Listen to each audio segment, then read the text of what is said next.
So good evening again. Welcome. My name is Ali. I am the outreach coordinator for Chestnut Retreat Center. Chestnut Retreat Center, aka CRC, is a religious, educational, non-profit organization. CRC's core mission revolves around education, spirituality, and dialogue. For CRC, a good relations with neighbors and the adherents of other religions and no religion crucial to have a peaceful society. For this end, we organize dialogue and educational events and programs to strengthen our relations with the larger society. Today, we are here for such a program. We are going to listen to and interact with Mr. Timur Saka on Venn Diagram of Religions. In the first part of the program, he's going to give us a lecture. In the second part, we are going to get a chance to interact with and ask questions to Mr. Saka. So before I give the mic to Mr. Saka, I would like to say a few words about him. Mr. Saka is the Instructional Technology Librarian at the Coulter Library at SUNY Onondaga Community College, or OCC. He is also the chair of the Outreach Committee within Council for Diversity and Inclusion at OCC. Timur is the board president, the nonprofit organization called CNY Rise Center. He's also the member of Interfaith Works of CNY, Faith Partners Committee.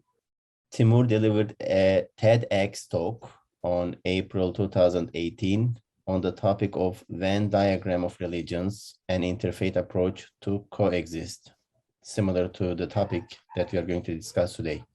So in front of you all, I would like to thank Mr. Saka for being here tonight and for this amazing opportunity.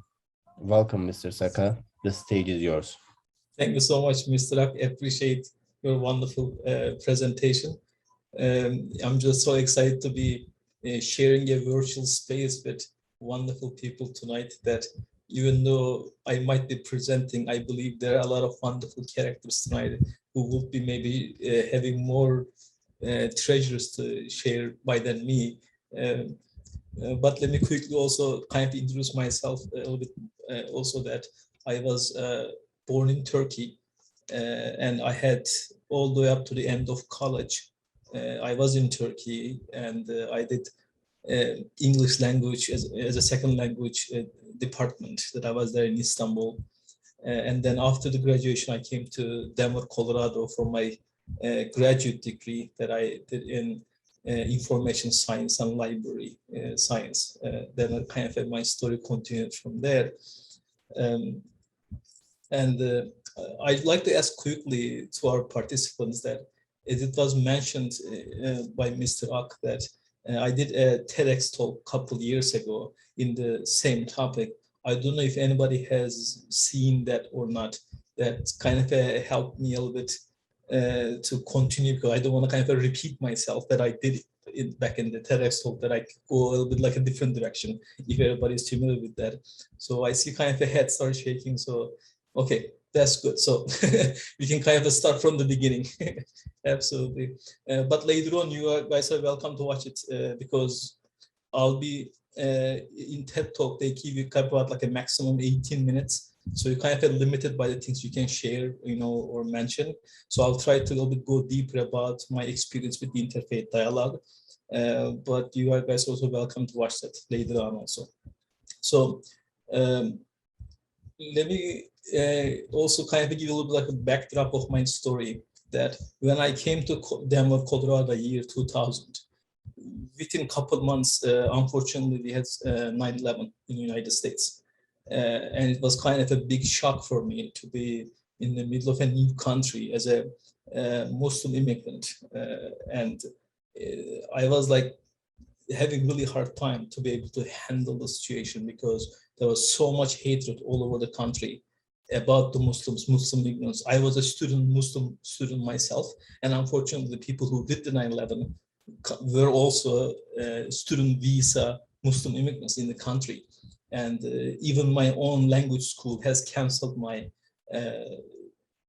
student visa, that they didn't want to continue anymore, that there was such a toxic environment. And at the same time, I also had to kind of answer a lot of questions about Islam, because as far as I know, maybe we were just talking to Brianna a little bit, or maybe Evelyn or other friends, that you might know, maybe before that, people did not even know much about Islam. They kind of heard about some kind of a religion out there in the East, but they didn't really know much about Islam.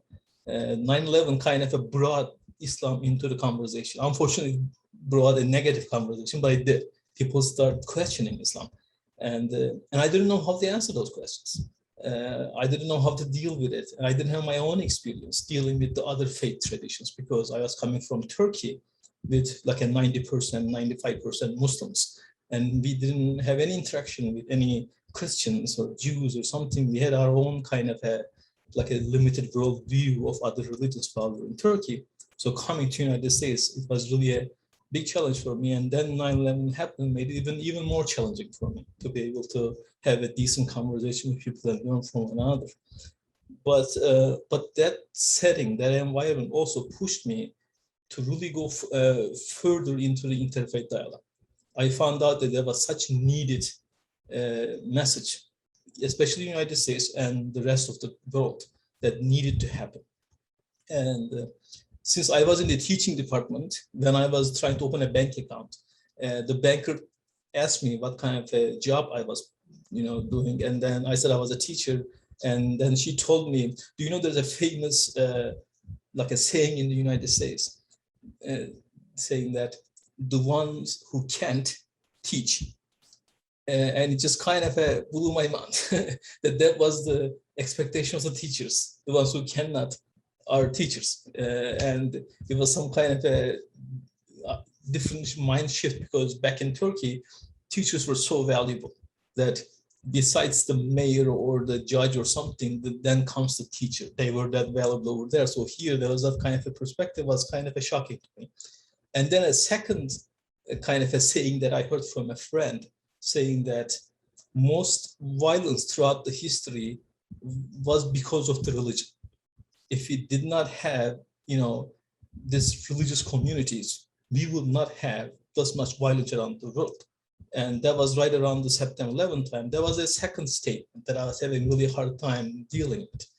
To me, that was not really the case. There was not. But then during that moment, it felt real. It felt like that was the case. Maybe there weren't that much religion violence around the world. Maybe people are not going to have that many wars.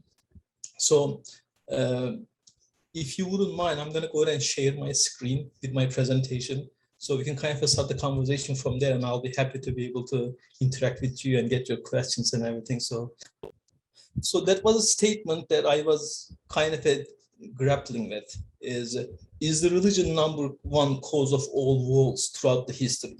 That is really, religion is the problem for us, that we have so much issues. And especially nowadays, we hear what's going on in Afghanistan, all the issues in the Middle East, in different parts of the world.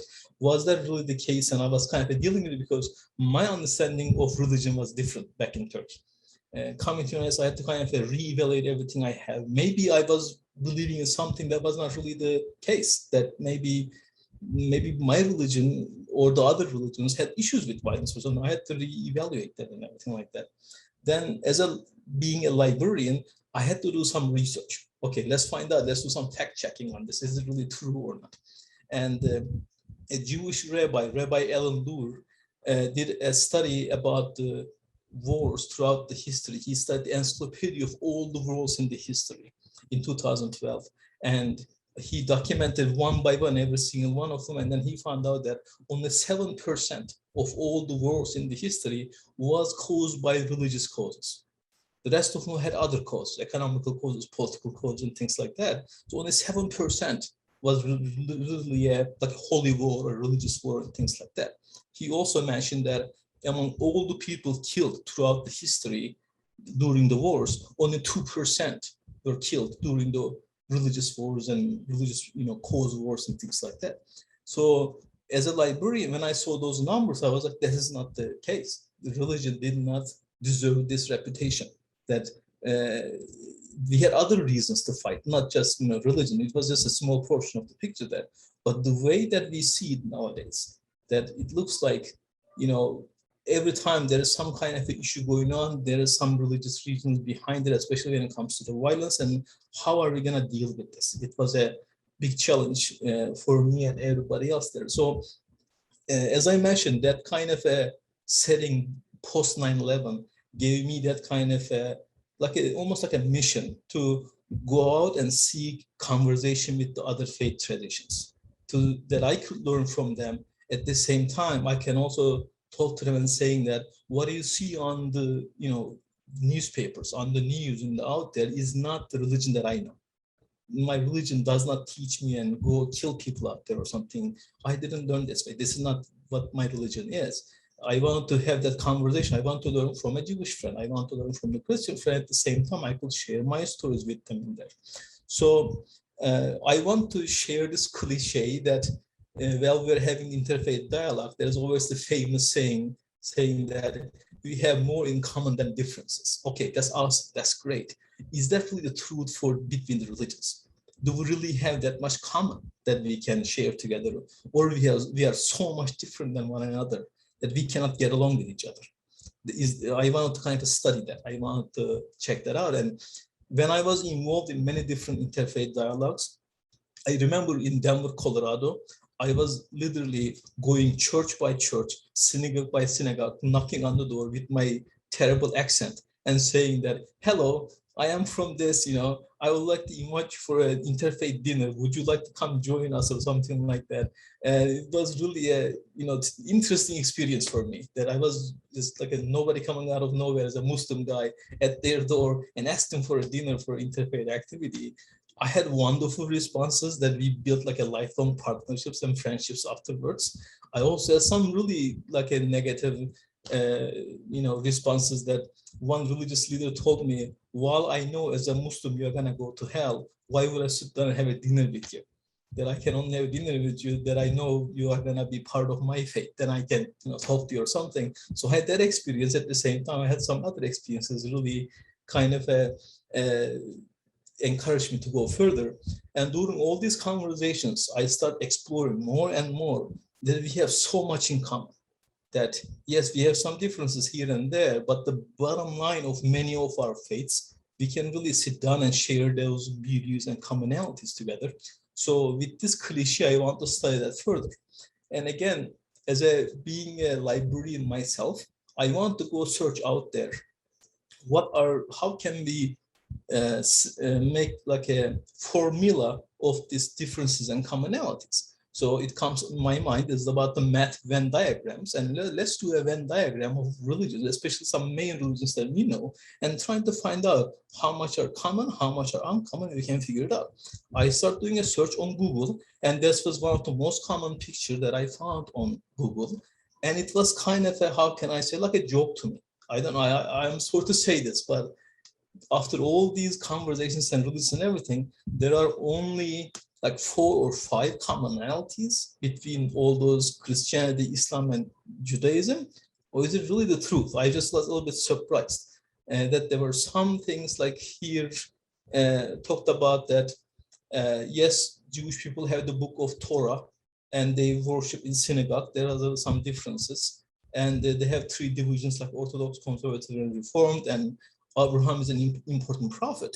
But Abraham is also an important prophet in Islam, is also an important prophet for Christianity. Why is it there is a separate one instead of putting in the middle as a commonality? So I kind of didn't like this chart that much.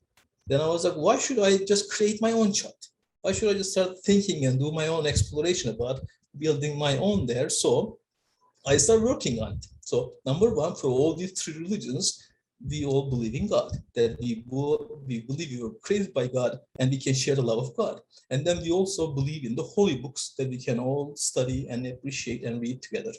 We believe in prophets, angels, afterlife, and pilgrimage, and different concepts like that. There are some differences, like, for example, Christians and Muslims share the idea of immaculate conception for the Virgin Mary, and there is like fasting for Jewish people at the same time for Muslims in Ramadan. So there are some differences like that. But while I was doing it, I was still not happy with it.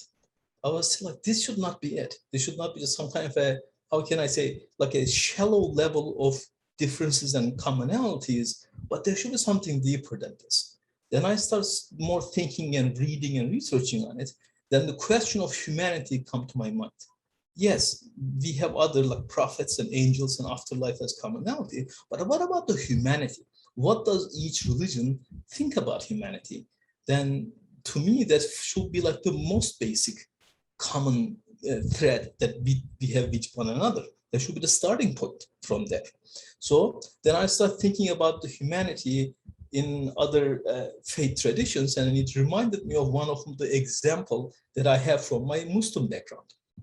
For example, when Prophet Muhammad, peace be upon him, was sitting next to his friends, that they were doing some discussions or something, and all of a sudden, a group of Jewish people passed in front of him with a casket that somebody passed away in the neighborhood, and they were walking by there. And when that funeral was progressing, Prophet Muhammad, peace be upon him, he stand up and showed respect to the funeral, and his friends told him, Prophet Muhammad, why did you do that?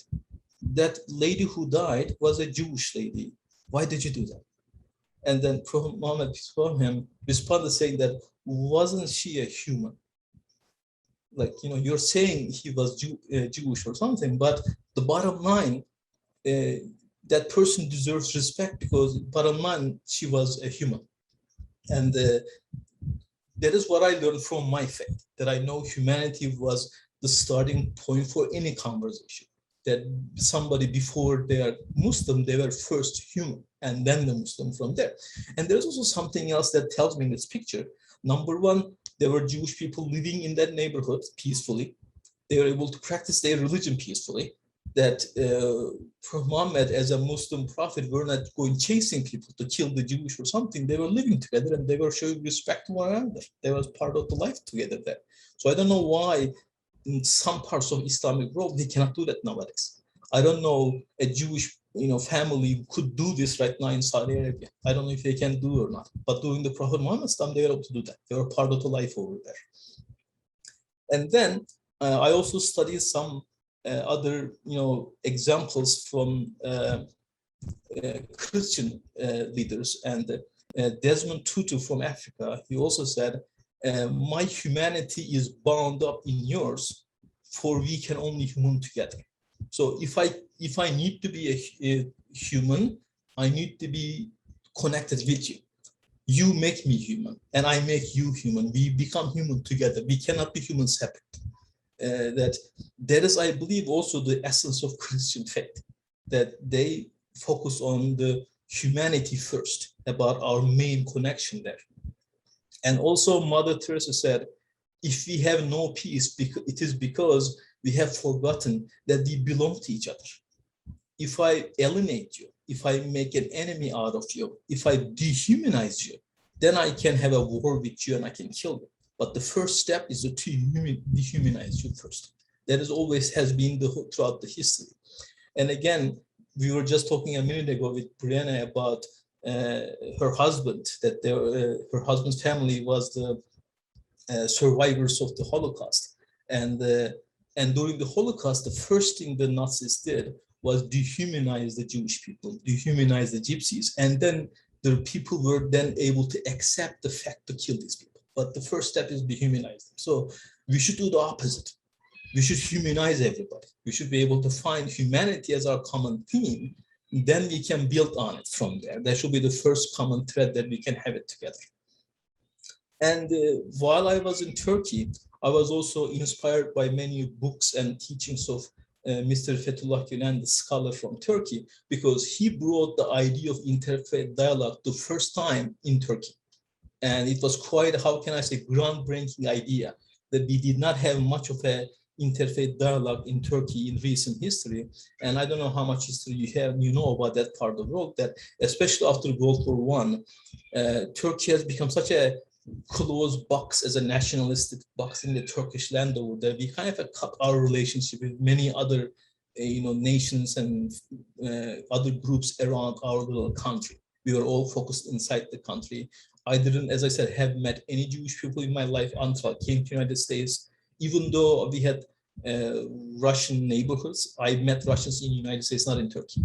And, I haven't learned about the Orthodox religion until I come to the United States. So we didn't have much of interfaith dialogue. So Mr. Gulen brought the idea of that in order to be able to build a better future, we need to do our interaction and dialogue with the other faiths together.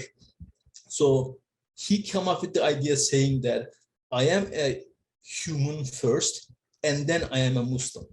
And you cannot imagine how much of a groundbreaking idea that was in Turkey, that there were many Muslim scholars, they debated this. They said he was some kind of a backstabber for the Muslims, that how could you say that? But when somebody who really studied Islam, and we have some scholars here right now, Mr. Ak can maybe talk about this, and Mr. Semih can talk about this also, that when you really study Islam, humanity comes first. Islam comes second, that humanity is your first identity, not the second. So that idea was kind of telling people that that is our bottom line first. And then from there, I was just thinking, can we do the same idea for other identities? Like, can we say, I am a human first and then a Christian or a Jew? Or can we say, I am a human first and then an American? Because sometimes we took the American identity first, and then we take everything else as a second thing. And does it mess things up sometimes? Because sometimes an immigrant becomes less of a human, then they don't get that respect as a human being sometimes. Or somebody else in our neighborhood maybe doesn't get that respect because we don't see them as equal human first. So, in order to, for us, I believe, fix many of our problems, first we need to accept everybody as equal human first as a bottom line, and then we can build up from there. Same thing for the male and female. That whole issue about the mistreatment of women, maybe in Muslim countries or even in the United States sometimes with the Me Too movement and everything. Can we just see the person as a human first before we see them as female or the male or women or man? That we need to be able to give that first enough respect in the human level there. Same thing with the political fight. Before we see somebody as a Democrat, can we see them as a human first? Or before we talk about somebody as Republican, can we say he is a fellow human first?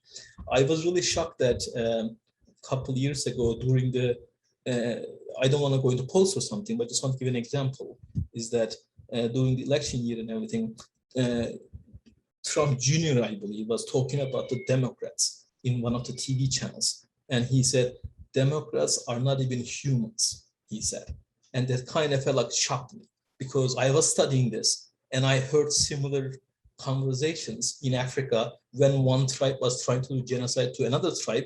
They first say they are not humans, they are pigs or they are dogs, and then they can do the genocide.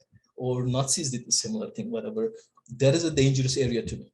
We need to be able to stay away from there, that we need to give everybody human identity first, that we should not dehumanize them, because the next step is really dangerous from there, unfortunately. So after studying humanity, I also asked myself, what about justice? Is there something also as a common value that all faith traditions, Judaism, Christianity, Islam can share? Because as I said, in the beginning of the Venn diagram, I was unhappy with it. I was like, this is not enough.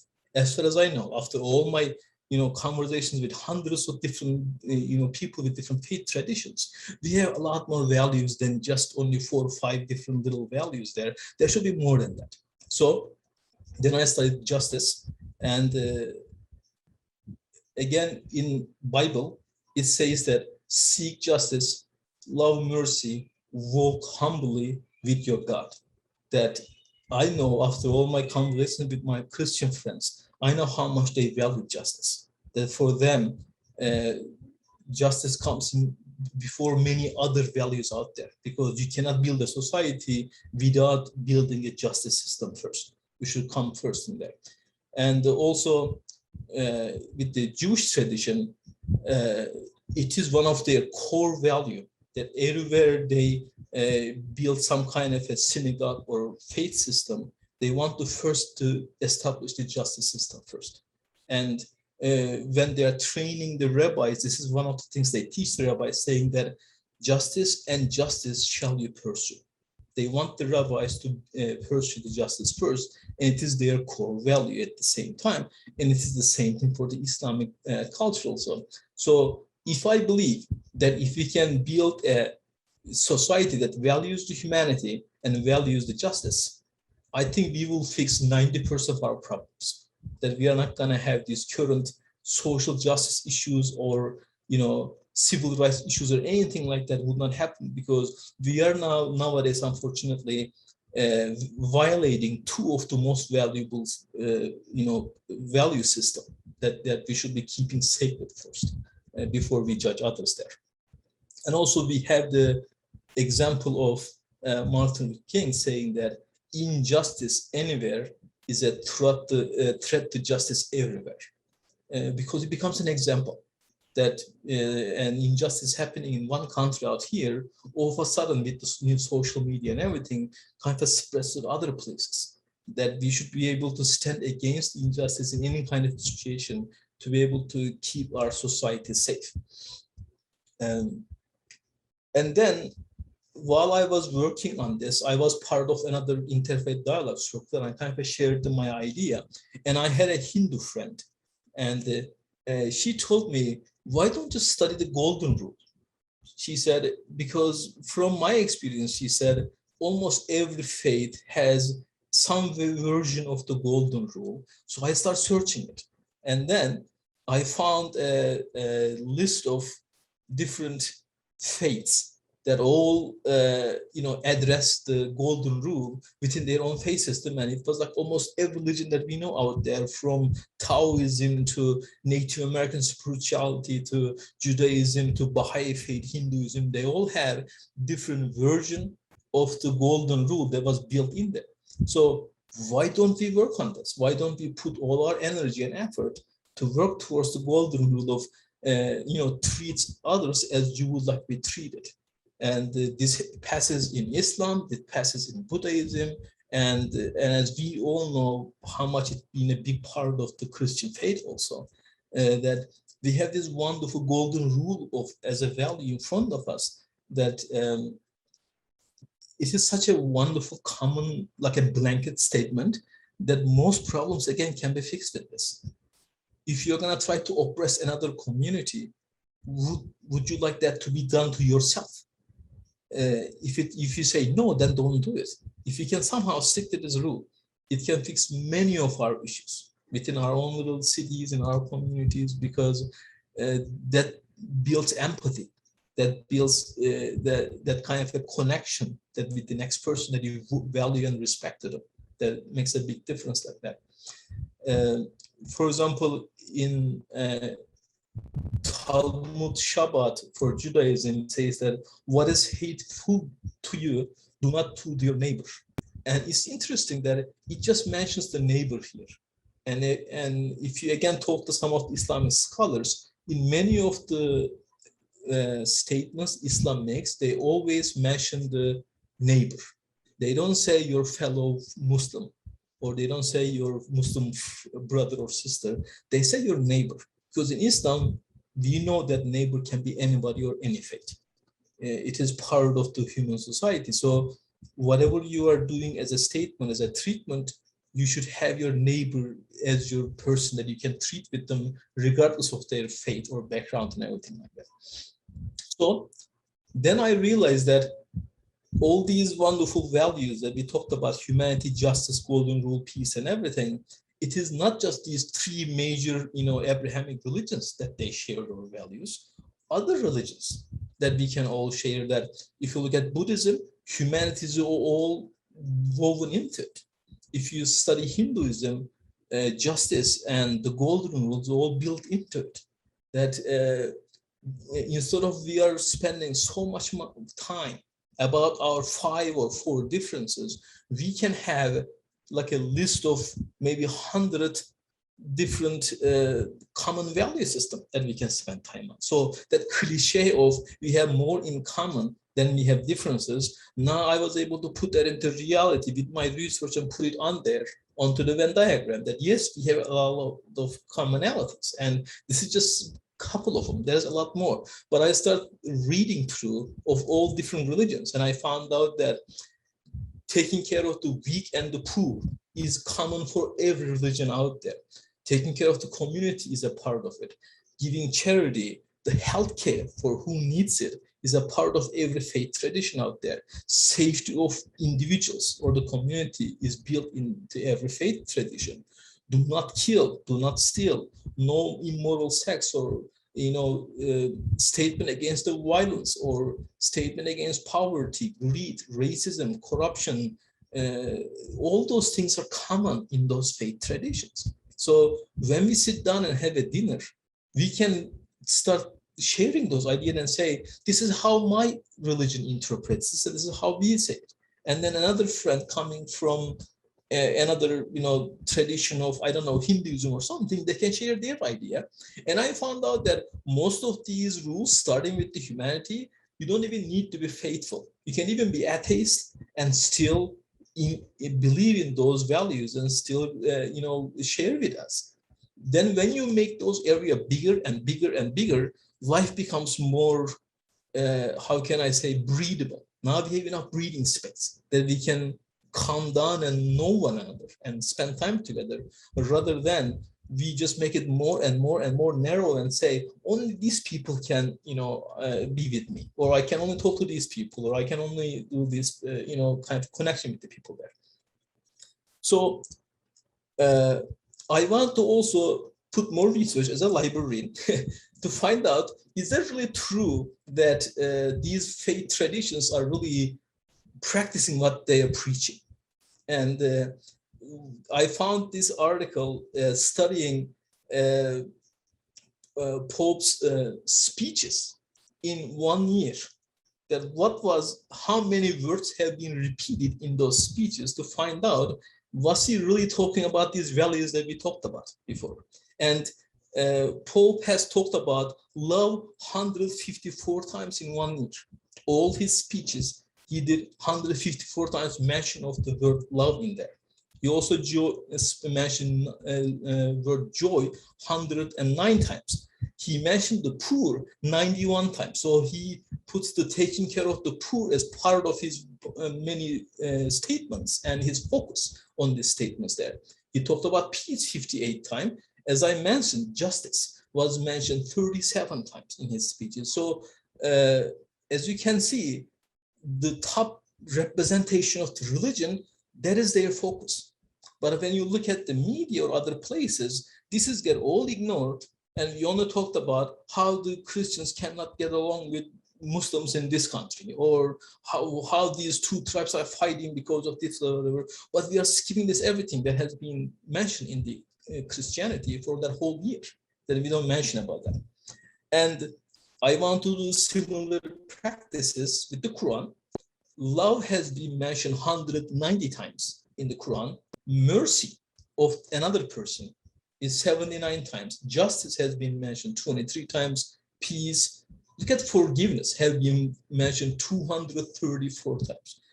Again, if you ask the Muslim scholars, the whole Islamic faith over and over and over constantly asks you to forgive, forgive, forgive. If you ask forgiveness from God, you need to forgive others first. Do not hold grudge. Do not just go against for vengeance or something. Forgive, forgive, forgive. It's part of the whole thing.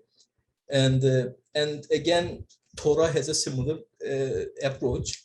Love has been mentioned 131 times, and forgiveness has been mentioned 28 times. So it is the focus of those valuable scriptures as the common values, that I believe we should be able to spend time on those values rather than how many differences that we have.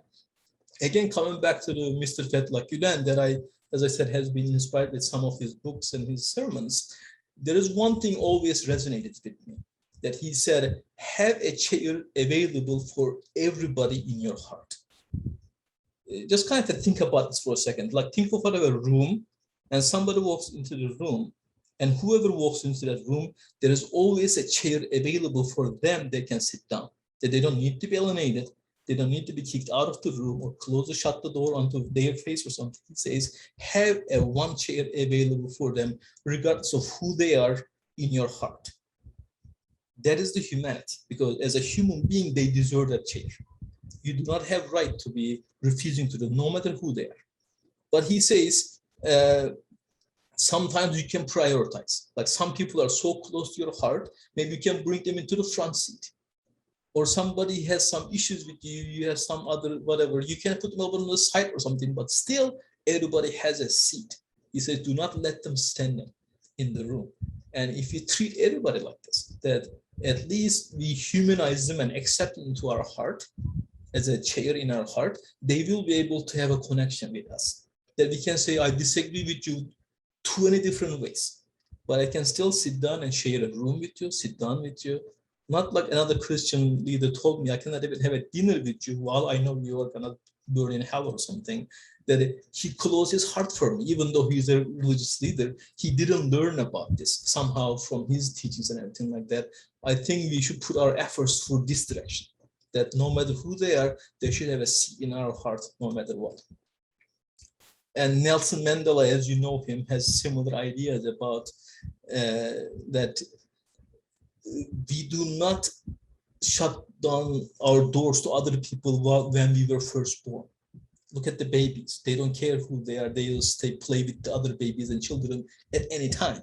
But we teach them in our families, oh, no, don't go to that near that family, or don't go to that neighborhood or something. We teach them how to be racist. Nobody's born racist. We kind of train them that way.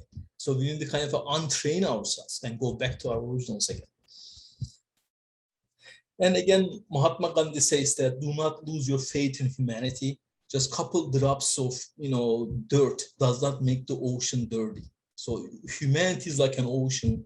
Just keep believing in that. That's gonna reveal itself. That's gonna make itself go further. So just keep focusing your effort onto the humanity of the people, that Gandhi says. So I want to show one more example from my past. As I said, I am coming from a Muslim background. I was thinking, did Prophet Muhammad really practiced this idea of valuing other people, other religions? Like nowadays, we're not talking about the Taliban in Afghanistan, while they have no tolerance for any other faith in their land and things like that. What did Prophet Muhammad, peace be upon him, did during his time? And there was a book that I was reading called The Dialogue in Islam, and he mentioned about a treaty, an agreement between the Nazareth Christians and Muslims that I haven't heard until I read that book. In that book, it says that Prophet of the Islam has made an agreement with the Christian tribe and said, we would like to have a community together with you. And these are our rules that we are going to abide with, and we're going to live with you. They say it's one of the earliest examples of constitution for a country. And in the agreement, he said, there will be no compulsion on Christians. We're not going to forcefully oppress you to become a Muslim or something. We are going to let you practice your own faith. And he said, no judges or monks to be removed from the monasteries. So you can keep your own justice system. You can keep your own religious activities. Nobody is going to remove from their monasteries. You will continue practice your religion and your faith and practice. And your judges can treat your judicial systems and issues with your own judicial system. It doesn't have to be Islamic judicial system, he said. And then he said, Muslims will protect you. As long as we keep our peace together and you pay taxes, whatever to the country and everything to the government, we will protect you. For if somebody attacks you, we will protect you as Muslims for your land and everything. And he said, the churches will be respected. Nobody will be insulting the churches. And if it is needed, they will be repaired by our help. He actually put some budget into it and helped some of the churches to be repaired of the Nazareth Christianity. So, and then also finally he said, if a Christian woman decides to get married with a Muslim man, she was not going to be forced to become a Muslim. And he even said, you can take your wife to the church, help her get there, but promoter, do not pick her up. Let her come back herself. But you are allowed to take her to the church, as her husband, to take her to church. So that is what our prophet told us, how much we should respect the Christians, their churches, their faith. You can even get married with a Christian, and you cannot, forcefully convert into Islam or something like that. And he put his signature on it. You see this hand right there? That is Prophet Muhammad's handprint on that paper. But I do not know how many other Muslim countries right now would follow these guidelines nowadays. That will not touch a church, or that will let some practice their religion freely, or get married with a Christian, or any of them like that. Especially, I cannot say for all the Muslim countries, especially in my country, we have seen many of those freedoms happening throughout the history. But if you go to Iran, if you go to Afghanistan nowadays, unfortunately, if you go to Libya and different places like that, you are not going to be able to see many of these examples happening in the country, even though our own prophet experienced that. So somebody would ask me now, since we have so much in common together with all our different faiths and everything, why are we still sometimes disagreeing with each other? Why are we still fighting? Why is this really happening? And I was really thinking about this. Like, why is this happening? Then I kind of reshuffled my Venn diagram again. And this is what this is my understanding why we are not agreeing with each other. What we are doing is that, just like protecting a castle, like a wall, we are putting all our differences up front. Our differences are back there that we share with our camaraderie with our own people. That's our common values we share with our own people. But for the others, we put our differences at first. It's like a gate to accept people or not. For example, in some Muslims, they ask you, do you accept Muhammad as your prophet? If you don't, you are a non-Muslim. I don't even need to talk to you. I cannot be friends with you. My doors are shut. Or some Christians ask you, do you accept Jesus as your savior? And when you say, no, doors are shut. I'm not talking to you. I'm not even having any conversation with you. My doors are closed for you. But in the meantime, same person can be sharing hundreds of wonderful values behind that door with his or her own people. But we put the differences up front, that somebody has to go through that first to be able to go to those in there. So we kind of did it like shuffle things around. That we kind of did it backwards. Remember, in Venn diagram, the commonalities come in the front and they become the share point. But in the practice nowadays, they separate it and we go backwards and we put differences first and then the commonalities later. So then all of a sudden, 2, 3 differences or 5 differences has become the separation between those faiths, and then we shut the door. And against what Mr. Fethullah Gulen said, now we are not putting any chair for that person. They are saying that you are not welcome into this room. You are not, part of the Jewish tradition or Jewish, faith or something. You are not welcome to sit here. Or you don't follow the Quran. You are not welcome to spend time with a Muslim. Then that becomes the issue, unfortunately, and it becomes easy place for people to go from there. So again, coming back to the example of Fethullah Gulen, he was the first Muslim scholar to go to Vatican and meet with Pope to discuss about the issues in the Middle East. Just let this sink in for a second, that,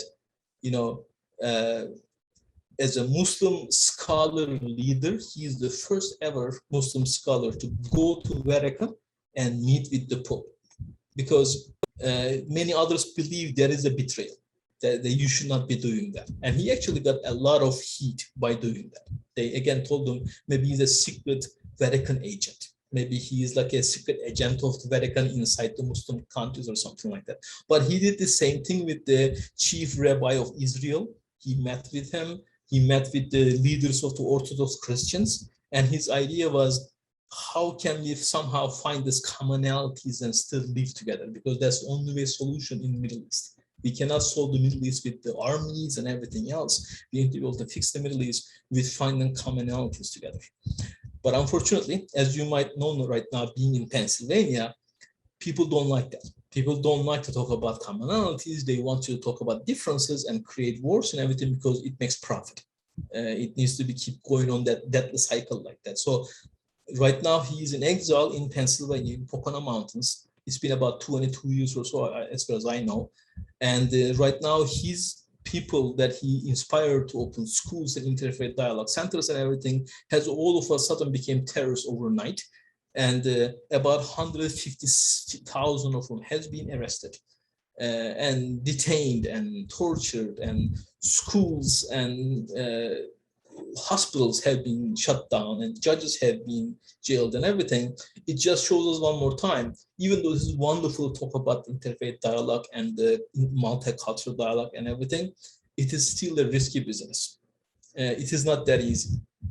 Another example that I found in Africa, Albert Luthuli has been a great voice of interfaith dialogue and interracial dialogue in Africa. He was the first person ever to win Nobel Peace Prize in Africa. And he was talking about how to build a nation, not built on their races, but built on their values. And he met with JFK, he got the Nobel Prize, and he was there to be able to build the South Africa again with the value of the common human values that I mentioned. But unfortunately, he died in a suspicious train accident, and they did not want him to talk.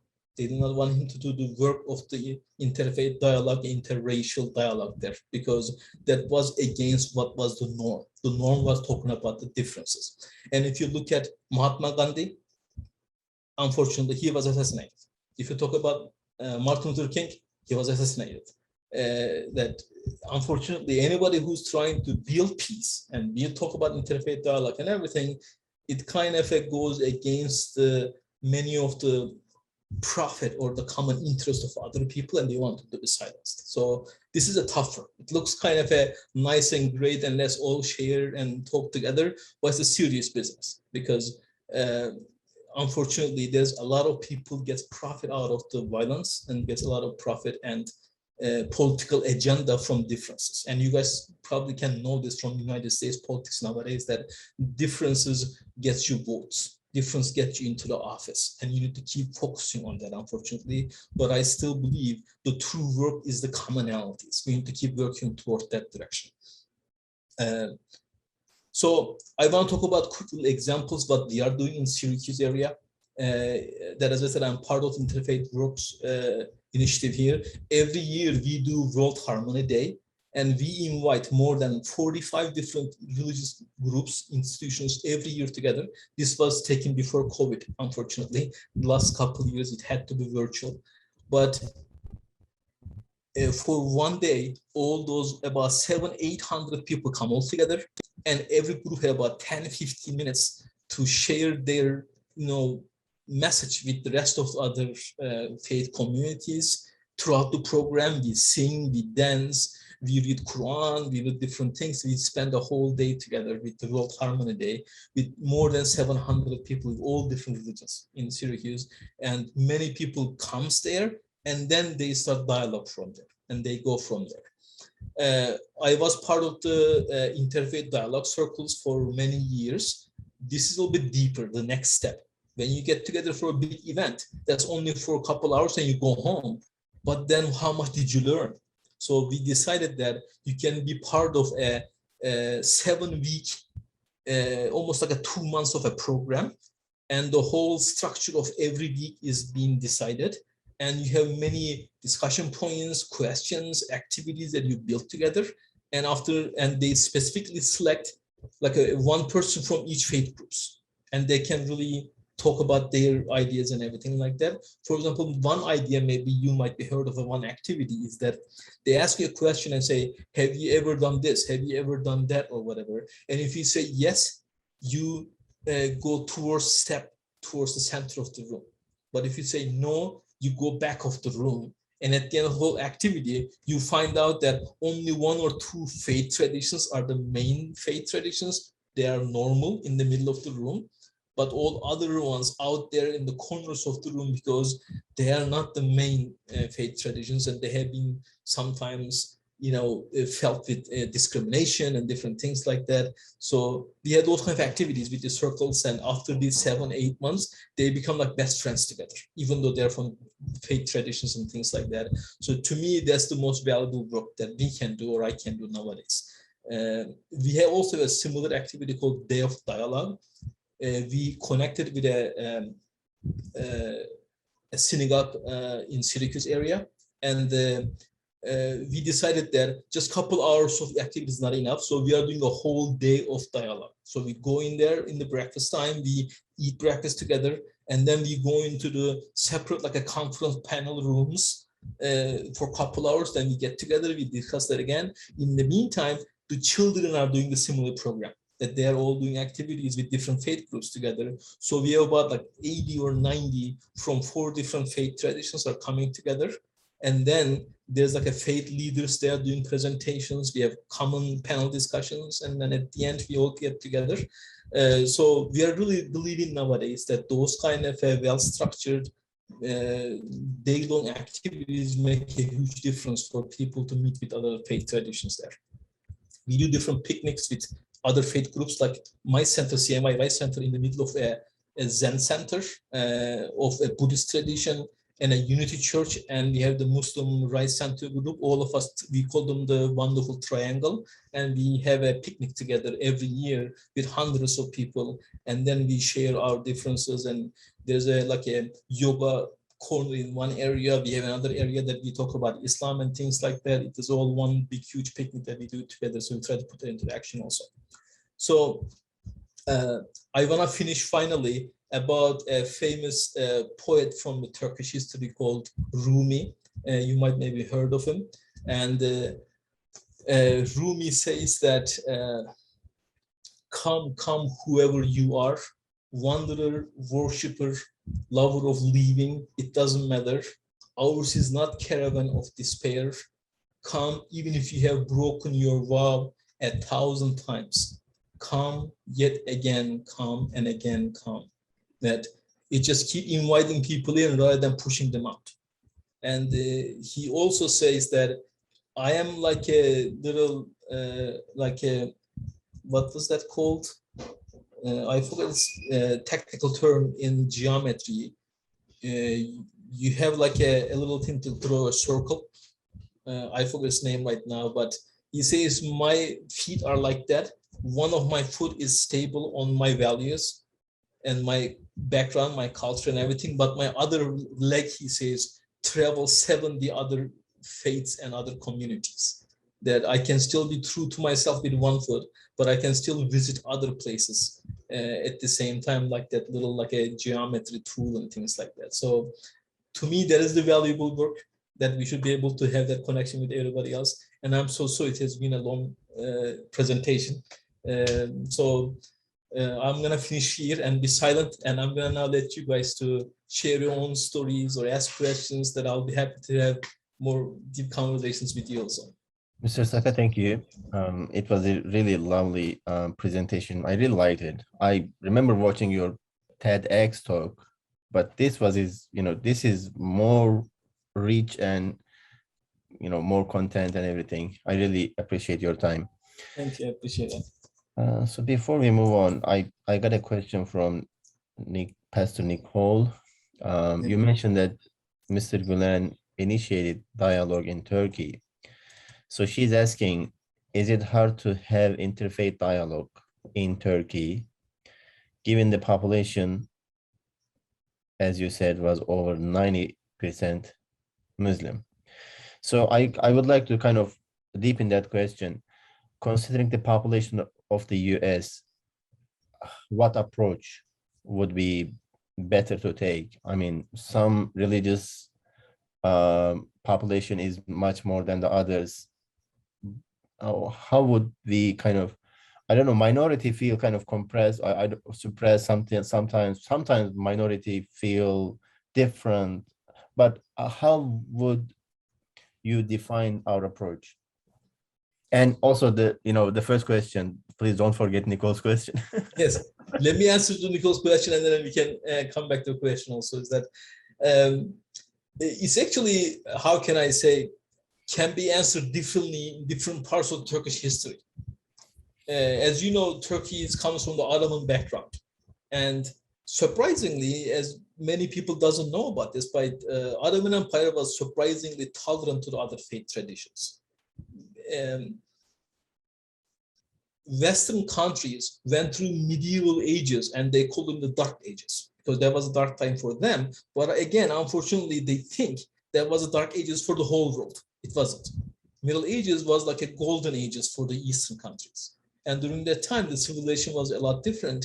And Ottoman Empire built the state system, and similar to the United States state system, that they give freedom to many other faiths and traditions and everything. And when Ottoman Empire conquered Constantinople and became Istanbul, the first thing they did, they went to the leaders of all Orthodox Christians and they said, you are safe here. We're going to protect you just like our prophet did back in the Nazareth Christians. We're going to protect you here. You have the full capacity of running your faith in these churches, and we will also help you financially. Whatever you need, you're going to be here. So up until this day, still the leader of the Orthodox Christians are still in Istanbul after all these centuries. And they still have practicing churches, practicing, Christians people there. It exists. One time I was reading a book and it said that the number of Armenian churches just in Istanbul, about 120 or something, was more than the Armenia itself. The number of Armenian churches in Istanbul was more than the Armenians. I don't know about today, but for a long time in the history, that was the number. And they were still practicing their faith because of our past coming from Prophet Muhammad upon him and also Ottoman experience. But unfortunately, after the World War I, a lot of nationalism just being dumped into all these countries, and all of a sudden it was us against the others. And just like I mentioned that we are different than you, Muslims against Christians and Turkish against the Greeks and things like that, the differences have become more important. And unfortunately, there has been a lot of, issues between different, churches and mosques and different things like that. But again, up until last 10, 20 years, still we had many different faith traditions exist in Turkey, especially in Istanbul, that we could do interfaith dialogue. I led many of the tours, interfaith tours to Turkey myself. For example, there is a Syracuse University, you guys maybe have heard, this famous university in the upstate New York. And they had a Hendrix Chapel that had like 12 different faith traditions has been represented with chaplains in their campus. And I led an interfaith tour to Turkey. And they met with the Christian minorities in Istanbul. They met with the Jewish minorities. We met the Jewish Museum in Istanbul, talking about their almost like 1,000-year-old history in Istanbul and things like that. So it was still quite a possible place to do interfaith dialogue up until Erdogan came in. And unfortunately, Erdogan brought this kind of a more radical view of political Islam to Turkey. And he started some kind of a attack on Israel and Jewish and Christianity. Anything that happened bad in Turkey, he blamed the West for that and the Christian countries and everything like that. And unfortunately, there has been a right now toxic atmosphere for other faith traditions in Turkey, and some of them has left Turkey, unfortunately. But if you look at our history, that conversation has been happening. And Mr. Gulen kind of led that conversation in many different ways in the past. And Mr. Ak, can you remind me your question one more time? I'm so sorry. Considering the population, the diversity in population in countries, US is kind of more cosmopolitan in terms of religion, but some religious communities are larger in terms of population than the others. The case of Turkey, for example, was when Mr. Gulen initiated dialogue. The first step was initiated by a Muslim activist, let me say, Mr. Gulen. In US, what would be the approach? In terms of initiating dialogue, thankfully there are lots of dialogue initiatives, organizations in the local and in the global. But how would we approach to initiating dialogue, considering the population diversity? Absolutely. Again, I have spent some years doing interfaith dialogue in the upstate area, also in Colorado area and things like that. But I found out that the history of interfaith dialogue started back in maybe 60s or 70s, mostly between the Christian sects. That it was the dialogue between the Protestants and Catholics and other conversation. Jewish people were not even in the conversation by then yet. As far as I've seen in many different organizations, that was the initial idea of between the Christians as a dialogue. Later on, Jewish people were included into the conversation, and the Muslims were not even existent. They were not even kind of present in the whole area there. And again, after like a 9/11, which is kind of brought Islam into the conversation negatively, but still it did. And right now, many interfaith initiatives kind of include Muslim participants, and now they include Buddhists and other religions and things like that. But how to start it, how to initiate it, coming from a Muslim background, I always tell my Muslims that our duty is harder. We need to try 2 times, 3 times harder to initiate this than the other religions.